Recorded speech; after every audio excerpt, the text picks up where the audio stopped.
सहित आप लोगों को अल्ट्रा नॉलेज गेन के एक और वीडियो में स्वागत करता हूं। आज की इस वीडियो में हम लोग एनसीईआरटी मैथ बुक क्लास 10 के चैप्टर 3 जो कि pair of linear equation in two variables उसका एक्सरसाइज 3.3 का क्वेश्चन नंबर 3 करने वाले हैं। एक्सरसाइज 3.3 का ये पार्ट 2 है। पार्ट 1 वाला वीडियो में हम लोगों ने क्वेश्चन नंबर 1 और 2 अटेंड किया था। अगर आप लोगों ने वो वाला वीडियो अभी तक नहीं देखा है तो डिस्क्रिप्शन बॉक्स में मैंने उसका लिंक दे दिया है, आप लोग वहां पर जाके लिंक में क्लिक करके वो वाला वीडियो देख सकते हैं।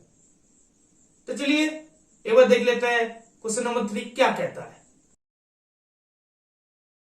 तो देखिए थर्ड क्वेश्चन क्या है, form the pair of linear equation for the following problems and find the solution bye substitution method.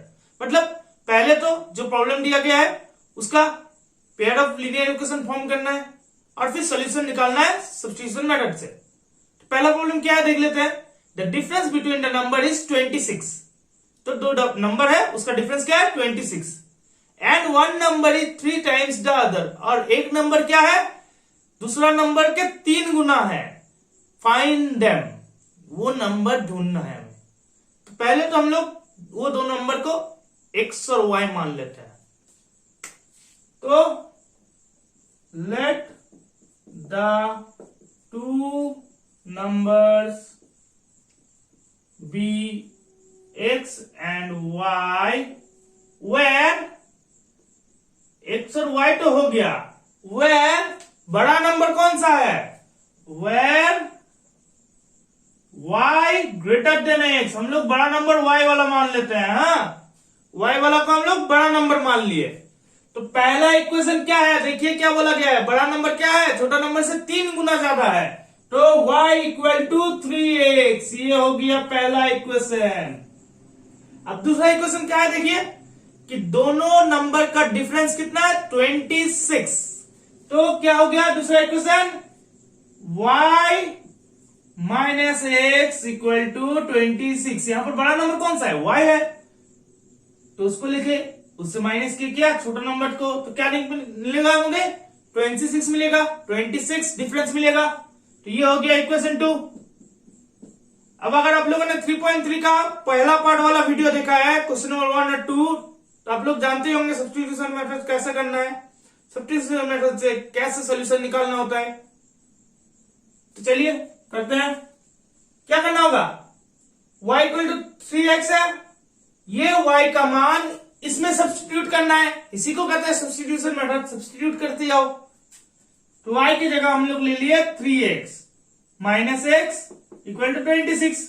ये y इक्वल टू 3x है तो y की जगह 3x ले लिए। तो क्या हो गया ये 2x इक्वल टू 26 और x इक्वल टू कितना हो गया 13 हो गया। x इक्वल टू कितना हो गया 13। अब देखिए ये हो गया x मिल गया। अब ये x का मान को यहां पर सब्स्टिट्यूट करते हैं, मतलब y इक्वल टू कितना हो गया 3 इंटू 13 मतलब 39। तो ये हो गया हमारा दोनों नंबर, एक 13 है एक 39 है। तो टू नंबर्स आर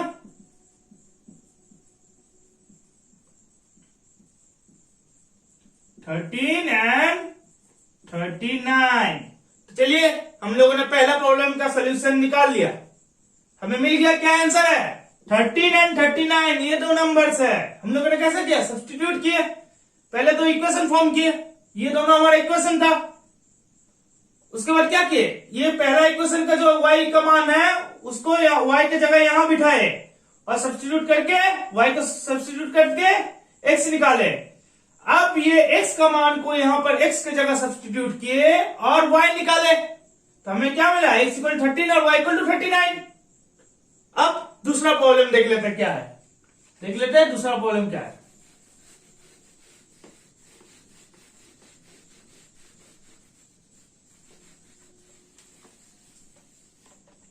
तो दूसरा प्रॉब्लम क्या कह रहा है देखिए, the larger of to supplementary angles exceed the smaller by 18 degree, find them. तो जो लार्जर एंगल है एक सप्लीमेंट्री एंगल का पेयर है, सप्लीमेंट्री एंगल का पेयर है मतलब क्या, वो दो एंगल का एडिशन कितना होगा 180 डिग्री होगा। तो बोल रहा है जो बड़ा एंगल है वो छोटा एंगल से 18 डिग्री ज्यादा है। तो देखिए यही पर तो इक्वेशन मिल गया दो, एक सप्लीमेंट्री एंगल पेयर है मतलब दोनों का प्लस करने से 180 डिग्री मिलेगा, और एक दोनों में डिफरेंस है 18 डिग्री। तो चलिए, let the larger angle be x. हम लोगों ने क्या माना लार्जर एंगल को? एक्स, और स्मॉलर एंगल को, and smaller angle be y, और वाई मान लिया हम लोगों ने स्मॉलर एंगल को। तो क्या कह रहा है? As they are pair of a supplementary angle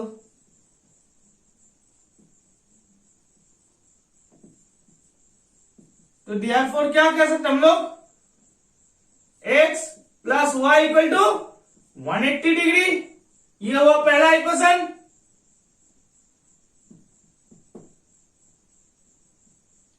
तो ये हमारा पहला equation, x plus y equal to कितना? 180 डिग्री, क्योंकि वो लोग सप्लीमेंट्री एंगल का एक पेयर है। अब क्या दूसरा चीज क्या बोला गया है? x minus y equal to 18 degree. दोनों में डिफरेंस क्या है? 18 डिग्री दिया हुआ है। तो देखिए इसमें क्या निकलता है? x इक्वल टू कितना निकला? 180 डिग्री माइनस वाई। इसको हम लोग तीसरा इक्वेशन मान लेते हैं, 180 डिग्री माइनस वाई। वाई को इधर ले गए। अब ये x का जो मान निकला 180 डिग्री माइनस वाई, उसको हम लोग सब्स्टिट्यूट करेंगे यहां पर y के मान पे। ओके, सॉरी x के मान पे। तो 180 डिग्री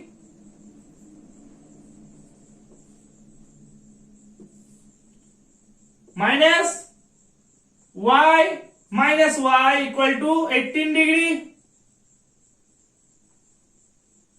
तो क्या होता है देखिए, -2y इक्वल टू 18 डिग्री। ये प्लस में है, उधर जाएगा तो क्या होगा? -180 डिग्री हो जाएगा। तो 18 डिग्री माइनस 180 डिग्री कितना होता है? -162 डिग्री। और माइनस माइनस कट गया, y इक्वल टू कितना हो गया? 81 डिग्री। तो हमें y कितना मिला? 81 डिग्री। अब देखिए यही y का मान हमें यहां पर सब्स्टिट्यूट करना है। तो x इक्वल टू कितना हो गया? x इक्वल टू कितना हो गया? 180 degree minus 81 degree equal to कितना होता है? 99 degree. Therefore the two angles are क्या क्या है? एक 99 डिग्री और एक 81 डिग्री। मिल गया हमें दोनों एंगल्स। ये निकालने बोला था। पहले क्या करना बोला था? फॉर्म करना बोला था। क्या फॉर्म करना बोला था?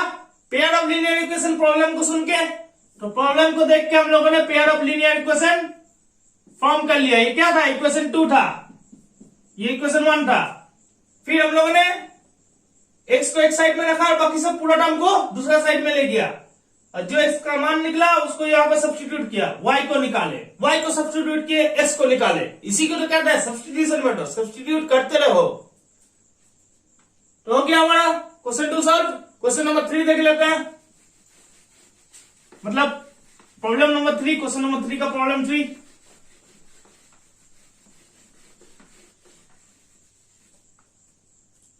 क्या कह रहा है? The coach of a cricket team buy 7 bats and 6 balls for ₹3,800। तो एक क्रिकेट टीम का कोच ने 7 बैट और 6 बॉल खरीदा 3,800 रुपए में। Later she buys 3 bats and 5 balls for ₹1,750। तो 3 बैट और 5 बॉल खरीदा 1,750 रुपए में। Find the cost of each bat, मतलब हमें, एंड ईच बॉल, मतलब हर एक बैट और बॉल का कॉस्ट निकालना है। बैट देखिए 7 बैट और 6 बॉल का दिया हुआ है कॉस्ट, 3 बैट और 5 बॉल का दिया हुआ है कॉस्ट। हमें एक बैट का और एक बॉल का कॉस्ट निकालना है। तो क्या करना पड़ेगा? एक बैट का कॉस्ट x, एक बॉल का कॉस्ट y, ये मान के चलते हैं कि एक बैट का क्या कॉस्ट है x और एक बॉल का क्या कॉस्ट है y। तो लेट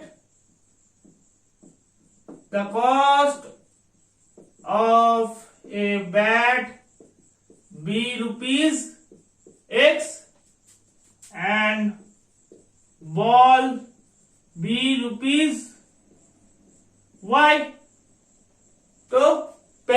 इक्वेशन क्या बनता है, देखिए 7 बैट लिया और 6 बॉल लिया 3800 में, तो 7x plus 6y equal to 3800, 3800। ये हो गया पहला इक्वेशन। अब दूसरा इक्वेशन क्या है, 3 बैट और 5 बॉल, कितना 1750 में, तो 3x प्लस 5y 1750। ये हो गया दूसरा इक्वेशन। अब देखिए x का टर्म को सिर्फ इधर रखते हैं, बाकी पूरा उसको इधर ले जाते हैं। 3800 बाय माइनस 6y बाय 7, ये हो गया 3800 माइनस 6y बाय 7, ये माइनस में चला जाएगा, ये डिवाइड में आ जाएगा। इसको हम लोग तीसरा इक्वेशन मान लेते हैं। तो अब इसको सब्स्टिट्यूट करते हैं उधर, तो क्या निकलता है, देखिए x के जगह वो रखेंगे तो क्या हो जाएगा, 3800 माइनस 6y बाय 7, x की जगह रख लिए, 3 से मल्टीप्लाई कर दिए, 3 एक्स्ट्रा इसीलिए, प्लस 5y इक्वल टू 1750 हो गया। अब देखिए 3 और 7 कटा कटी तो नहीं जाएगा, डिवाइड तो नहीं होगा, दोनों ही प्राइम नंबर है, तो इससे मल्टीप्लाई करता है। 3800 से 3 मल्टीप्लाई करेंगे, कितना होगा 11400 और 6 जा 18y प्लस, देखिए इसके साथ एलसीएम में एक ही बार जोड़ देते हैं, एक ही बार में जोड़ देते हैं, तो क्या हो गया 7 5 जा 35y इक्वल टू कितना हो गया। देखिए अब इसको भी इधर लेके चले जाते हैं एक ही बार में, हम लोग धीरे धीरे एक एक प्रोसेस से करते हैं ना, कि इसका पहले यहाँ मल्टीप्लाई करते हैं, फिर इसका पूरा एलसीएम निकाल के इसको पूरा जोड़ते हैं, फिर इसको लेके जाते मल्टीप्लाई, हम एक ही लाइन में कर दे रहे हैं। तो 1750 इंटू 7 कितना होता है 12250। तब ये क्या हो गया, देखिए माइनस 18y प्लस 35y कितना होता है 17y इक्वल टू, इसको देखिए उधर लेके जाएंगे तो क्या हो जाएगा, माइनस में हो जाएगा, तो 12250 माइनस 11400 कितना होता है 850, और y इक्वल टू कितना हो गया 50 हो गया। तो ये हमारा y निकला। अब देखिए यही y इक्वल टू 50 को हम लोग यहां पर सब्स्टिट्यूट करेंगे, तो क्या हो गया x equal to 3800 minus 6y मतलब क्या 6 इंटू 50 मतलब माइनस 300 बाय 7, कितना हो जाता है 3500 बाय 7 कितना हो गया 500 500। तो यहां पर लिख सकते क्या x 500 निकला, मतलब cost of a bat, cost of each bat equal to ₹500, क्योंकि x माना था हम लोगों ने, तो x क्या निकला 500 निकला, 500 निकला x, तो वही कॉस्ट ऑफ ईच बैट होगा। और cost of y each ball क्या होगा, y माने थे, y कितना निकला 50, तो cost of each ball equal to ₹50। हम लोगों ने सॉल्यूशन निकाल लिया, कॉस्ट ऑफ ईच बैट क्या निकला 500 rupees, cost of each ball 50 rupees. चलिए नेक्स्ट प्रॉब्लम देख लेते हैं क्या है।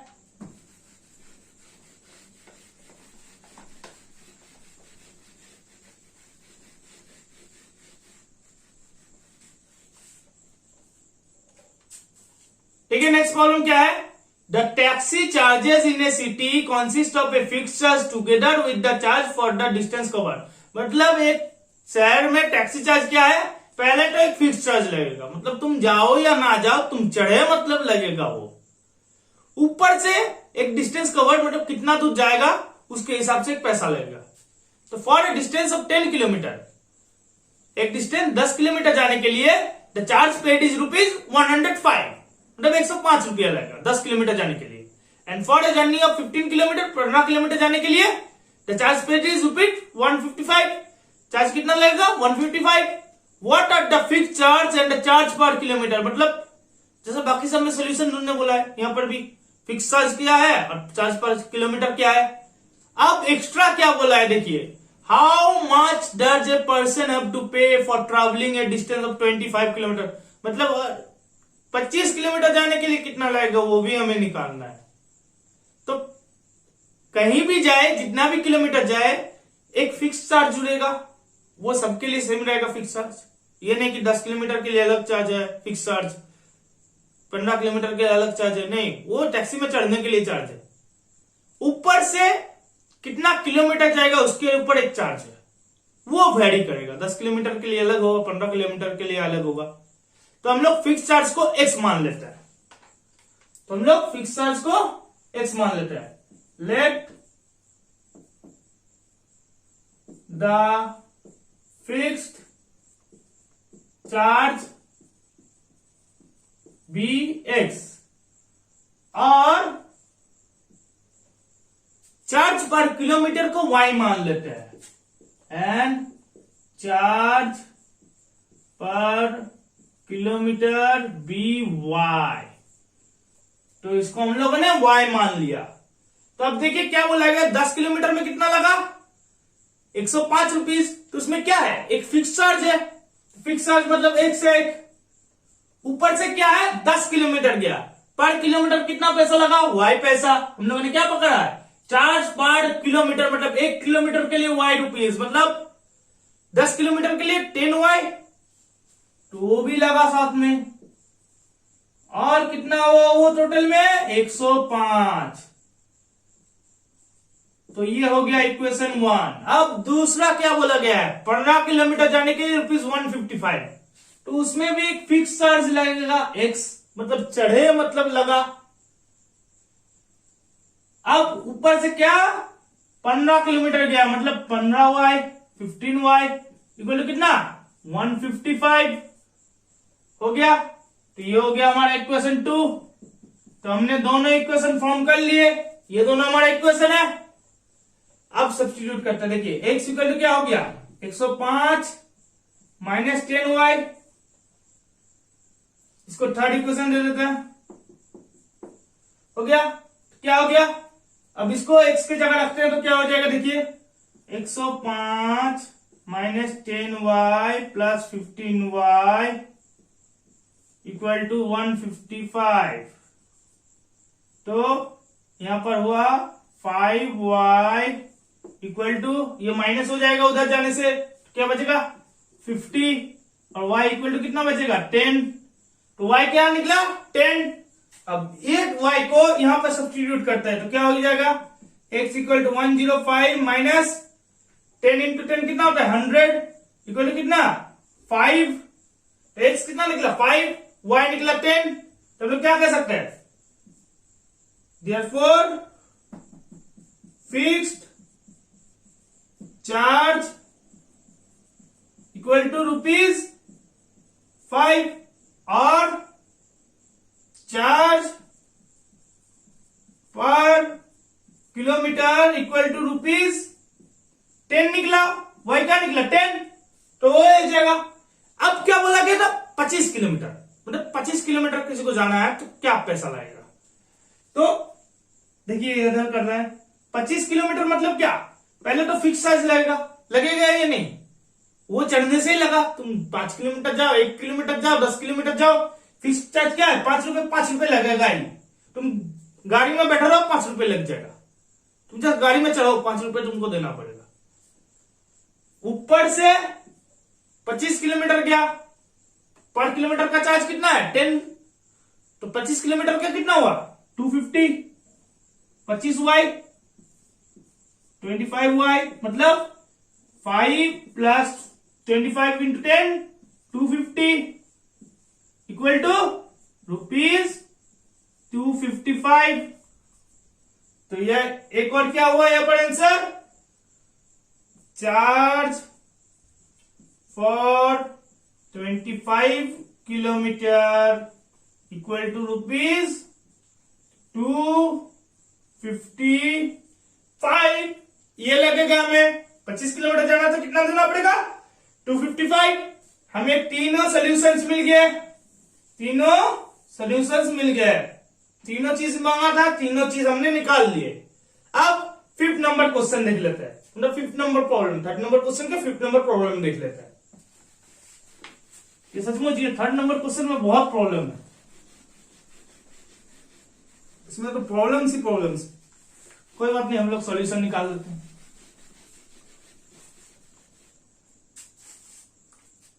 अब देखिए 5th नंबर क्वेश्चन क्या कह रहा है, a fraction becomes 9/11 if 2 is added to both the numerator and the denominator. एक फ्रैक्शन के डिनोमिनेटर और न्यूमरेटर दोनों में अगर 2 ऐड किया जाए तो 9/11 हो जाएगा fraction. If 3 is added to both the numerator and the denominator, अगर 3 ऐड किया गया न्यूमरेटर और डिनोमिनेटर दोनों में तो इट बिकम्स 5/6। तो क्या हो जाएगा fraction 5/6। Find the fraction, fraction निकालना है। तो let the fraction B x/y। हम लोग फ्रैक्शन को क्या मान लिए x/y, मतलब न्यूमरेटर क्या हो गया x और डिनोमिनेटर क्या हो गया y।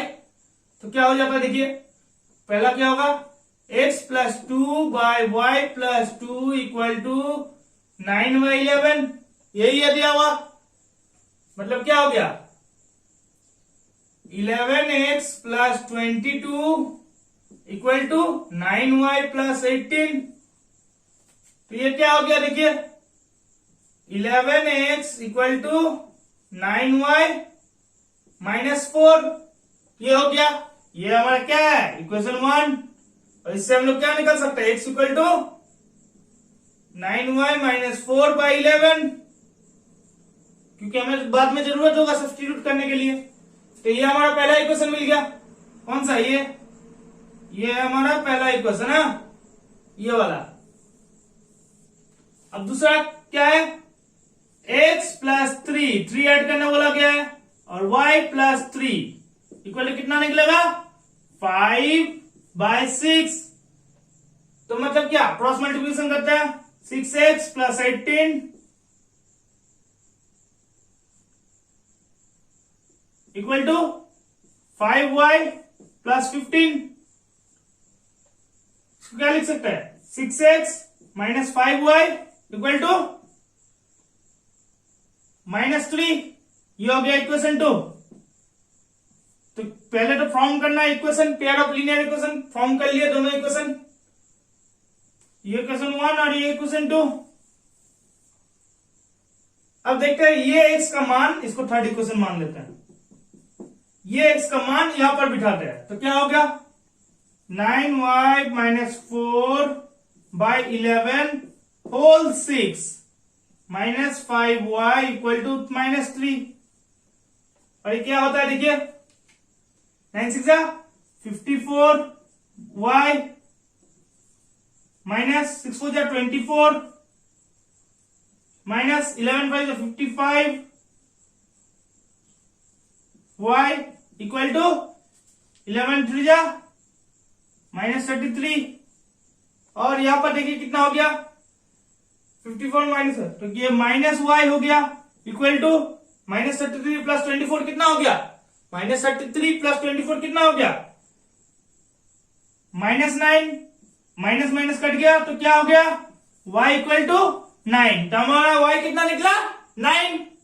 अब यही y का मान हमें यहां पर लाना है, तो x = y के जगह 9 लिख देंगे तो 9 9 से कितना हो गया 18, 81 - 4/11 तो हो गया 77/11।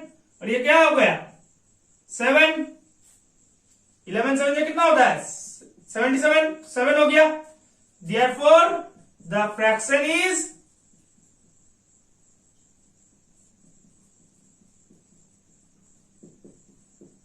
क्या था x/y, तो x कितना निकला दोस्तों 7 निकला, और y कितना निकला 9 निकला।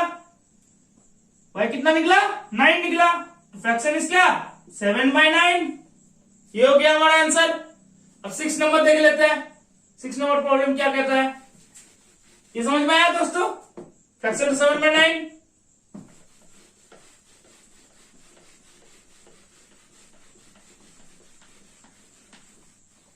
तो देखिए अब 6 नंबर क्या कर रहा है, 5 years hence, मतलब 5 साल बाद, the age of Jacob will be 3 times that of his son. Jacob का एज उसका बेटा से 3 गुना ज्यादा होगा। 5 years ago, 5 साल आगे, जैकब का एज 7 गुना ज्यादा था उससे बेटा से, 7 times that of his son. अब बोल रहे हैं what are their present age, उन लोग का प्रेजेंट एज क्या है, अब का एज क्या है। तो अब का एज क्या मान लेते हैं, जैकब का एक्स एज और जैकब के बेटे का y as.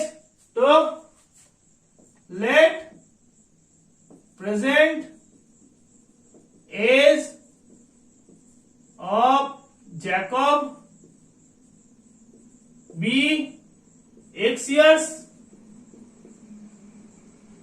And his son, उसका बेटे का बी y years। तो इसका x मान लिए, इसका y मान लिए, जैकब का x years मान लिए, उसके बेटे का y years मान लिए। तो देखते हैं अब क्या होता है। तो देखिए 5 साल पहले 5 साल बाद बोला है, तो आफ्टर 5 years, हेंस बोला है मतलब आफ्टर 5 years क्या होता है, 5 साल बाद क्या हो जाएगा, इसका एज x + 5। अगर किसी का 10 है अभी एज, तो 5 साल बाद क्या होगा, 15 हो जाएगा, 10 + 5। तो किसी का x है तो क्या होगा, x + 5। x + 5 इक्वल टू कितना गुना है, 3 गुना किसका, y + 5 के, उसका बेटे का एज का। y + 5 होगा तब उसका बेटे का एज, तो उसका 3 गुना होगा। तो क्या हो गया, x + 5 इक्वल टू 3y + 15 और x इक्वल टू कितना हो गया, 3y + 10। ये 5 इधर चले जाएगा तो माइनस में हो जाएगा, तो 10 हो जाएगा। तो ये हो गया हमारा इक्वेशन 1। अब दूसरा इक्वेशन क्या कहता है, देखिए ये हो गया आफ्टर 5 years, अब बिफोर 5 years।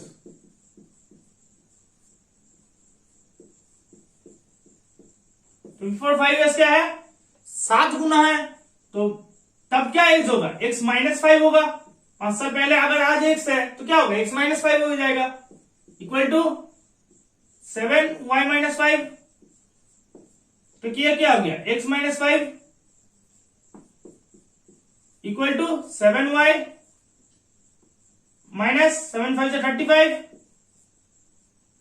और x - 7y को क्या लिख सकते हैं हम लोग, -30। ये हो गया हमारा क्या, इक्वेशन 2। हम लोगों ने दोनों इक्वेशन निकाल लिया। अब x का मान इसमें सब्स्टिट्यूट करता है, इक्वेशन 1 का x का मान को यहां पर सब्स्टिट्यूट करता है। तो क्या होगा, x की जगह क्या लिखेंगे, 3y + 10। तो 3y + 10 - 7y equal to -30। 3y से -7y करेंगे तो क्या होगा, -4y बचेगा, -4y इक्वल टू -30 और ये +10 तो माइनस हो गया 10, इधर जाएगा तो क्या होगा, माइनस में हो जाएगा। तो -30 - 10 क्या हो गया, -40 और y इक्वल टू क्या हो गया, माइनस कट गया, y इक्वल टू 10 हो गया। अब देखिए x इक्वल टू क्या होता है, 3 × 10 क्या होगा, y को सब्स्टिट्यूट करते हैं, 30 हो गया +10 इक्वल टू 40। तो इसका मतलब क्या, x क्या निकला 40। x किसका है, इसका जैकब का। चले therefore Jacob's present age equal to 40 और his son's present age equal to 10 क्या इयर्स।